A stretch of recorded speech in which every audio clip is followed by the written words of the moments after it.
Rascal, Running for His Life by Chris Cooper, narrated by Jennifer Wagstaffe.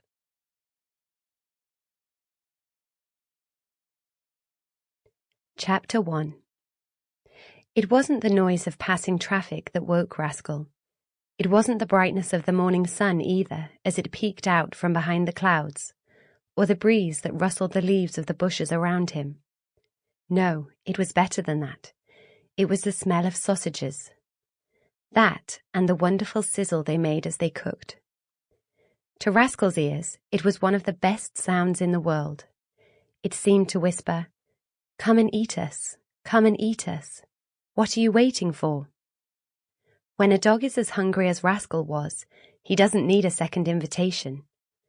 The sun was already quite high. Rascal had slept long after sunrise. He had arrived in this town late the night before. He was weak and exhausted, and there was a little blood between the pads of one of his front paws. He had just wanted to slump in the nearest doorway and sleep, but he knew he couldn't do that. He tried that once before, a few towns back, and an angry shopkeeper had shooed him away first thing in the morning. It wasn't the greatest way to wake up. Rascal knew now that he had better find a hiding place before he could allow the blackness of sleep to fold itself around him. So when all he'd wanted to do was curl up and close his eyes, the dog had forced himself to pad around this strange new town in search of a safe place. There was a small park near the square. Rascal had found a clump of bushes there and dug his way inside them. It wasn't very comfortable and it wasn't very warm, but that didn't stop Rascal from falling into a long, dreamless sleep almost immediately. The next thing he knew, it was morning, and that wonderful smell of sausages. He wriggled forwards and peeked through the leafy branches. Like most dogs, Rascal's nose was a perfectly tuned food detector, and it didn't take him long to spot where the smell was coming from. A hot dog stand just round the corner from the park. Rascal was out of the bushes now. He gave his front paw a lick. It was still a little tender, but it wasn't hurting too badly this morning. Then he stretched his back legs out. He cocked his leg against a tree, and then turned his attention back to the hot dogs. His stomach was demanding immediate action. The man at the stand was humming as he sliced bread rolls in half while a row of hot dog sausages cooked next to him. Since he had been on his own, Rascal had learned that some people were happy to give a stray dog like him a bite to eat. For some reason, others got angry and started shouting at him. You could never know for sure which kind of person it would turn out to be. Rascal approached the hot dog stand slowly and let out a hungry whimper.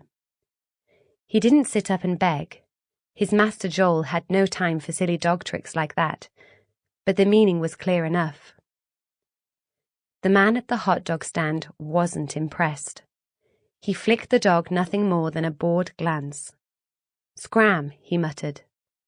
So this man fell into the second group of people, the ones who wouldn't help Rascal on his long journey. Once, Rascal would have simply turned and left, but things were different now. He was starving, and here was this glorious sizzle and smell. Rascal began trotting casually along the pavement past the stand. He kept his eyes forward and wagged his tail eagerly, as if he was concentrating on what lay directly ahead. He didn't even glance at the hot dog stand. The man didn't pay much attention to the dog now either. Rascal had almost passed the stand, when suddenly he whirled around and jumped up onto his hind legs. His front legs landed against the edge of the counter. "Hey!" yelled the man angrily, but Rascal's head was already craning forwards. The sausages were hot, but it was okay if he held them between his teeth and made sure they didn't touch his tongue. He managed to get 2 of them. He would have liked more, but there wasn't time. As soon as his front paws hit the ground again, he took off. "You thieving dog!" shouted the man furiously. Just the taste and smell of the food was enough to drive a hungry dog crazy. Rascal fought the temptation to wolf them down there and then. He raced into the Sample complete. Ready to continue?